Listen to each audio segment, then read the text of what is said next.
तो सत्संग जी, सबसे पहले आपको एक चमत्कार सुनाते हैं जो कि बागपत यूपी से जुड़ा हुआ है। धन धन सतगुरु तेरा ही आसरा, धन धन सतगुरु तेरा ही आसरा। परम पिता शाह सतनाम सिंह जी महाराज बरनावा दरबार यूपी में पधारे हुए थे। दरबार में शाम की मजलिस लगी हुई थी तथा पूज्य परम पिताजी साथ संगत के बीच कुर्सी पर विराजमान थे। अंतर्यामी सतगुरु जी ने अचानक ही मेरा नाम लेकर अपने पास बुलाकर वचन फरमाया, शर्मा जी, जैसे तुम कहोगे हम वैसे ही मान लेंगे। कुल मालिक के इलाही वचनों को समझना आम जीव की पहुंच से बाहर है। सर्व समर्थ्य सतगुरु जी ने उपरोक्त वचनों को लगातार 3 बार अपने पवित्र मुख से दोहराया। उस समय पंडाल में मौजूद सारी संगत ने भी कुल मालिक के इन इलाही वचनों को ध्यानपूर्वक सुना। कुल मालिक के इन वचनों में छुपे हुए राज को कोई भी समझ नहीं सका। यूपी दरबार के मई व जून महीने के सत्संग कैंसिल कर दिए गए क्योंकि उस समय अषाढ़ी का पूरा जोर था। इसके अलावा गर्म हवाएं भी चलती है जिस कारण बहुत सख्त गर्मी पड़ती है। जून महीने में मैं अपने शहर के कुछ अन्य प्रेमियों के साथ परम पूजनीय सतगुरु जी के दर्शनों के लिए सरसा दरबार में आ गया। मेरे लिए अपने सतगुरु जी के दर्शन ही महायज्ञ तथा हज है। यदि सच्चा प्रेमी 1 महीना अपने सतगुरु जी के दर्शन न कर पाए तो उसके लिए आने वाला एक पल युगों के समान प्रतीत होता है। उस दिन बहुत अधिक गर्मी थी तथा मैं मलेरिया बुखार से पीड़ित था, जिस कारण मुझे बहुत ज़्यादा प्यास लगती थी। इसलिए मैं बार बार पानी पी रहा था, परंतु फिर भी मेरी प्यास नहीं बुझती थी। शाम की मजलिस के बाद मैं तेरावास की 4 दीवारी के अंदर सत ब्रह्मचारी सेवादार लक्ष्मण दास जी के पास बैठा हुआ था।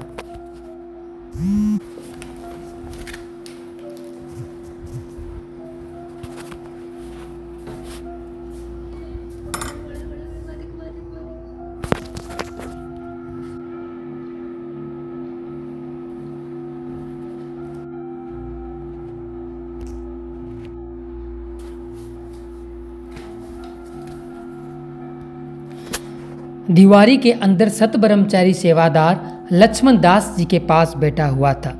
लगभग 8:30 बजे बेपरवाह अंतर्यामी सतगुरु जी ने तेरावास की खिड़की खोलकर सत ब्रह्मचारी सेवादार लक्ष्मण दास जी को अपने पास बुला लिया। मुझे भी परम पिताजी के दर्शनों का सौभाग्य प्राप्त हुआ। मैंने देखा परम पिताजी के पवित्र कर कमलों में एक बहुत ही दर्शनीय व मनमोहक सुराही पकड़ी हुई थी। वह सुराही ही नहीं बल्कि अमृत कलश था। परम पिताजी ने अपने पवित्र मुख से फरमाया, ले भाई शर्मा जी, तुझे यह सुराही देते हैं, इसमें पानी भरकर रखना, वह जब प्यास लगे पी लेना। इस सुराही के ठंडे पानी से तुम्हारे शरीर का पानी खत्म नहीं होगा। कुल मालिक के वचनों से मुझे अत्यधिक खुशी व संतोष प्राप्त हुआ। मुझे यह भी एहसास हो गया कि मेरे ऊपर कोई खतरनाक कष्ट आने वाला है, जिसे सच्चे पातशाह जी ने अपने वचनों द्वारा टाल दिया है। अगले दिन बेपरवाह जी की आज्ञा लेकर मैं अपने गांव चला गया। घर जाकर मैंने उस सुराही से खूब पानी पिया, जो कि वास्तव में ही मेरे लिए अमृत सिद्ध हुआ। उसके दूसरे दिन बड़ौद शहर में नाम चर्चा के प्रोग्राम के बाद मेरा बुखार और तेज हो गया। मुझे बार बार प्यास लगती थी तो मैं सुराही से गिलास भरकर पानी पी लेता। तीसरे दिन करीब 12 बजे मेरी हालत बहुत ज़्यादा नाजुक हो गई। मेरी आंखों के आगे अंधेरा छाने लगा और शरीर बुरी तरह से कांपने लगा। मुझे पक्का विश्वास हो गया कि मेरा अब अंतिम समय आ गया है। इसलिए मैंने अपने बच्चों को अपनी पत्नी के हवाले करते हुए उनकी संभाल करने को कहा। मेरी उस हालत को देखकर मेरी पत्नी बहुत घबरा गई। उसने मुझे कहा वह धन धन सतगुरु तेरा ही आसरा का नारा लगाए तथा कुल मालिक पूज्य परम पिताजी से अपनी रक्षा करने के लिए प्रार्थना करे। मैंने धन धन सतगुरु तेरा ही आसरा का नारा लगाया और परम पिताजी के आगे प्रार्थना करते हुए कहा, मेरे बच्चे अभी बहुत छोटे हैं, इसलिए मैं अभी जाना नहीं चाहता। कृपया करके मुझे जीवन दान प्रदान करें। मैं अपनी आंखें बंद करके कुल मालिक परम पिताजी के आगे मन ही मन उपरोक्त प्रार्थना कर रहा था। अचानक ही मुझे अपनी आंखों के सामने बहुत तेज प्रकाश दिखाई दिया। मैंने देखा कि सर्व समार्ध्य परम पिताजी मेरे सामने खड़े हैं। परम पिताजी ने फरमाया, भाई इस समय रिक्शा मंगवाकर डॉक्टर के पास चले जाओ। बेशक उस समय मैं बेहोशी की हालत में था, लेकिन परम पिताजी के प्रत्यक्ष सुंदर दर्शनों से मुझे बहुत ही ठंडक, शांति में सुख की प्राप्ति हुई। अपने प्यारे सतगुरु जी के दर्शनों से मैंने अपने अंदर एक अजीब सी शक्ति का अनुभव किया और मैं उठकर बैठ गया। अब मैं पूरे होश में था। मैंने रिक्शा मंगवाया तथा उसमें बैठकर डॉक्टर रणवीर के पास चला गया। मुझे पिताजी के हुक्म अनुसार मैं डॉक्टर के अस्पताल में था। मुझे बराबर उस इलाही सुराही का अमृत रूपी जल पिलाया जा रहा था। मेरा पिछला कोई कर्म ही शक्त था, जिसे परम पिताजी ने अपने वचनों द्वारा स्वयं ही सुराही के जल के बहाने काट दिया।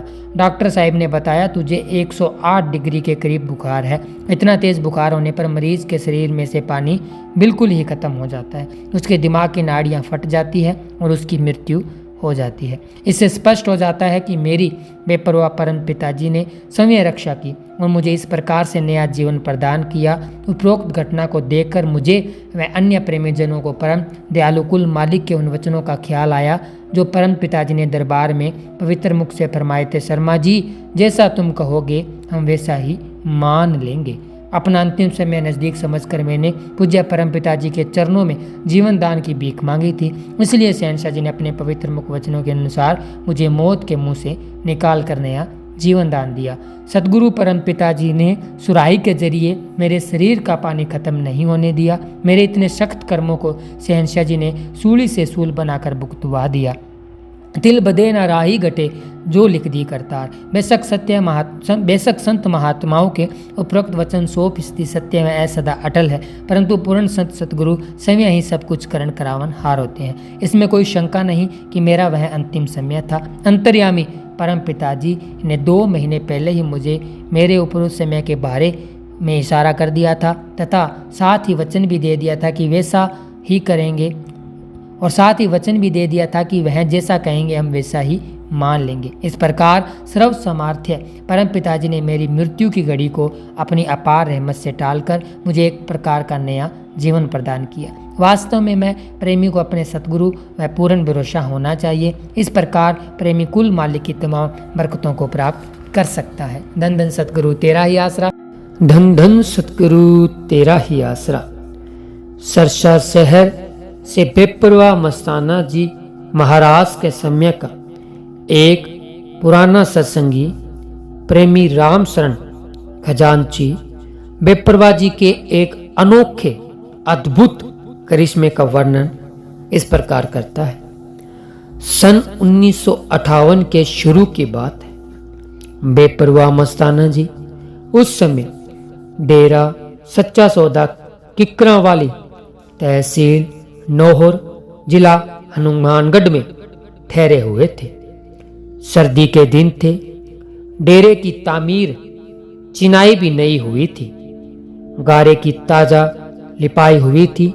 उस दिन सर्दी बड़ी जोरों पर थी, इसलिए शहंशाह मस्ताना जी ने डेरे के अंदर लकड़ियों का धुआं जला रखा था। गांव के ही किसी आदमी ने पुलिस थाने में जाकर झूठी शिकायत कर दी कि मस्ताना जी बलोचिस्तानी के पास नोट बनाने वाली मशीन है जो सारी रात चलती रहती है और नीले नीले नोट रोजाना छापती है। यह सुनकर वहां के नाजम न्यायालय का एक अधिकारी ने भारी पुलिस सुरक्षा बल लेकर डेरे को चारों तरफ से घेर लिया। घट घट के जाननहार बेपरवाह मस्ताना जी महाराज ने संगत को पहले ही बता दिया था कि पुलिस आने वाली है, हर एक पुख्ता रहे। बेपरवाह जी भी तेरावास से बाहर आ गए। नाज़िम ने डेरे में दाखिल होते ही हुक्म दिया कि डेरे से कोई बाहर न जाए। फिर वह अफसर बेपरवाह मस्ताना जी के पास आकर पूछने लगा कि नोट कहाँ है। इस पर मस्ताना जी ने कड़क कर कहा, नोट देखने हैं या नोटों वाला। नाज़िम ने कहा कि मैंने तो नोट ही देखने हैं। बेपरवाह जी ने फरमाया, भाई नोट देखने हैं तो नीचे तेरावास में चला जा, वहां पर मशीन चल रही है और नोट बन रहे हैं, जाकर देख ले। पुलिस अफसर ने अपना पिस्तौल भरकर अपने हाथ में ले लिया। वह तेरावास में नीचे उतर गया। वहां उसने देखा कि सांप और नेवला आपस में लड़ रहे थे। डर के मारे वह बाहर भाग आया। वह हाँफता हुआ शहंशाह मस्ताना जी से कहने लगा, आपने नीचे सांप और नेवला पाल रखे हैं, मुझे मरवाना था क्या? इस पर बेपरवाह शाह मस्ताना जी मुस्कुराते हुए कहने लगे, तू पुलिस अफसर है और तेरे हाथ में पिस्तौल भी है। अगर वे सांप व नेवला तेरे को काटते तो तू तमचे से उनको मार भी सकता था। दोबारा नीचे जाकर देख, अब मशीन बंद हो चुकी है और नोट बन गए हैं। आपने अच्छी तरह जांच कर लेना कि नोट असली है या नकली। वह अफसर डर के मारे अकेला नीचे न गया। वह अपने साथ 5 सिपाही बंदूकों समेत तथा 1 सिपाही बैटरी लेकर नीचे उतरे। उसके अपने हाथ में भी भरा हुआ पिस्तौल था। नीचे जाकर उसने देखा कि जमीन पर एक बोरी बिछी हुई है और उस पर नोटों का ढेर लगा हुआ है। उसने इधर उधर तेरावास में सारी जगह देखी। उसे वहां न कोई नोटों वाली मशीन दिखाई दी और न ही कोई नेवला व सांप था। वहां उसको कोई भी सुराग भी न मिला जिसके द्वारा वह बाहर निकल गए। और उसने अपने साथ वाले सिपाहियों को बाहर निकालकर निगरानी करने के लिए भेज दिया और कहा कि यह भी देखो कि सांप और नेवला किधर गए हैं। उसने आप कुछ नोटों के नंबर नोट किए और उनमें से कुछ नोट उठाकर अपनी जेब में डालकर बाहर आ गया। बेपरवाह मस्ताना जी महाराज उसी तरह अपनी मौज में बैठे हुए थे। बेपरवाह जी ने नाज़म के बाहर आ जाने पर बड़े प्यार से पूछा, कुछ मिला भाई तुमको? नाज़म ने बताया कि 50-60 हजार के नोट बोरी पर पड़े हैं। वे आपने कैसे बनाए हैं? बेपरवाह मस्ताना जी ने फरमाया, भाई तुमको पहले नीचे भेजा था, वहां खड़ा रहता तो तुम्हारे सामने ही नोट बनते, परंतु तुम तो बाहर आ गया और तेरे बाद नोट बन गए। अब ऐसे कर कि सारे नोट उठाकर उन झाड़ियों में फेंका, वे हमारे काम के नहीं हैं। नाज़म दोबारा फिर तेरावास में गया और नोटों से भरी बोरी को उठाकर वहां से थोड़ी दूर एक गहरा खड्डा खुदवाकर धरती में दबा दिया। इसी दौरान उसके मन में बेईमानी आ गई कि रात को आकर नोटों की बोरी को निकालकर घर ले जाऊंगा। जब वह वापिस शाह मस्ताना जी के पास आया तो बेपरवाह जी ने उसे खूब डांटते हुए कहा, तू बाहर की सरकार का अफसर है और तू एक बेईमान अफसर है। तुम्हारी सरकार किस तरह चलेगी? हमारी अंदर की सरकार सब जानती है कि तू पक्का चोर है। अब तू हमारा मुलजिम है। तुमने अपनी जेब में जो नोट छुपाए हैं वे बाहर निकाल दे। फिर सारी साथ संगत व सुरक्षा बल के सामने मस्ताना जी कड़कते हुए बोले, अगर तू बेईमानी करेगा तो तेरे नीचे वाले अफसरों का क्या हाल होगा? अगर तू ईमानदारी करेगा तो छोटे अफसर भी ईमानदारी करेंगे। वे नोट निकाल कर दे जो तूने तेरावास से अपनी जेब में छुपाए। वह अफसर शर्म के मारे जेब में हाथ डालने से हिचकिचा रहा था क्योंकि उसकी चोरी पकड़ी गई थी। उसकी हालत देखकर मस्ताना जी ने फरमाया, जेब में तो हाथ डाल, वे नोट तो राख हो चुके हैं और जो ईमानदारी से नोट वहां दबा कर आया है कि रात को निकाल कर ले जाऊंगा वो भी सब राख हो चुके हैं। बेशक जाकर वहां देख ले। जब उस अफसर ने जल्दी से जेब में हाथ डाला तो उसकी जेब से राख निकली। फिर वह उसी समय जीप लेकर वहां गया और जाकर देखा तो सचमुच ही वहां भी नोटों की जगह राख बनी पड़ी थी।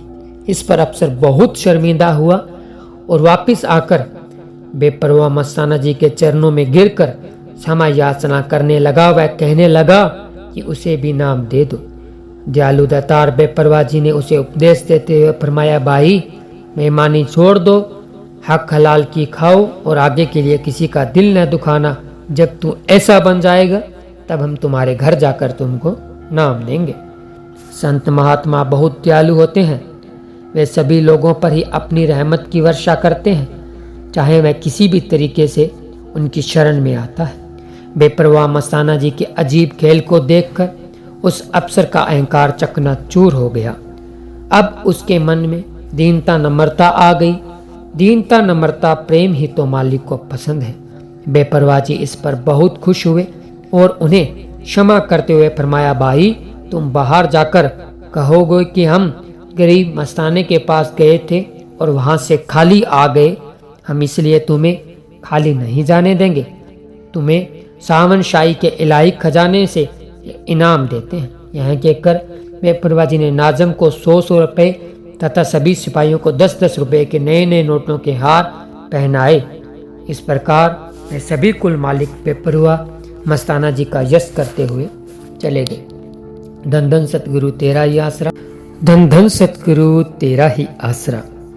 सरसा शहर से प्रेमी राम शरण खजांची शहंशाहों के शहंशाह शाह मस्ताना जी महाराज के एक अजीब करिश्मे का वर्णन इस प्रकार करते हैं। सन 1958 में बेपरवाह जी का पुराना नाम लेवा प्रेमी वजीर दरबार में काफी सेवा किया करता था।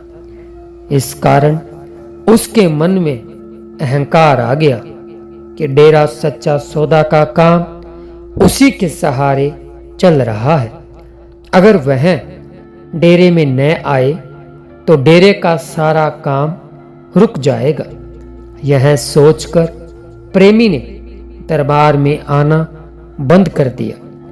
संत महात्मा फिर भी बहुत दयालु होते हैं।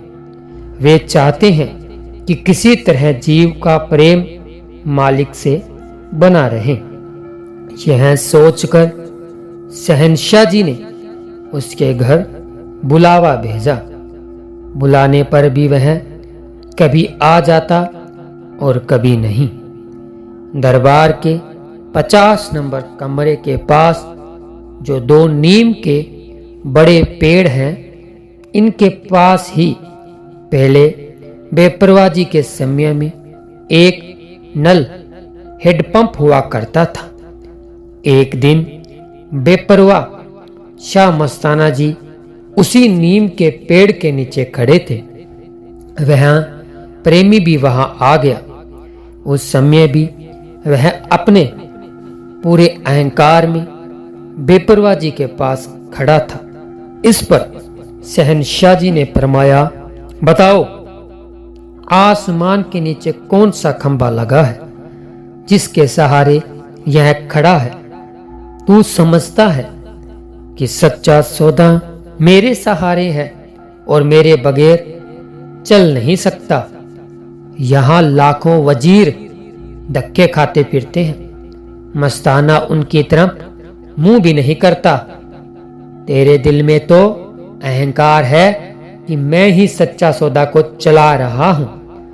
उसके बाद मस्ताना जी ने शहंशाहों के शहंशाह शाह मस्ताना जी महाराज ने पास ही पड़ा एक लकड़ी का बिल्कुल सूखा डंडा उठा लिया और नल के पास वाली थोड़ी सी गिल्ली जमीन में जोर से गाड़ते हुए फरमाया, आज से 8 दिन तूने सच्चा सौदा के अंदर नहीं आना।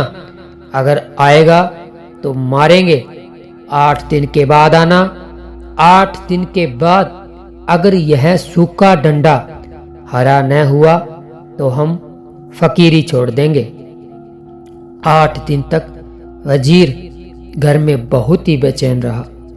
सच्चा सौदा आने का उसे हुक्म नहीं था। अगर आता तो उसे डंडा, उसे डर था कि मस्ताना जी मारेंगे।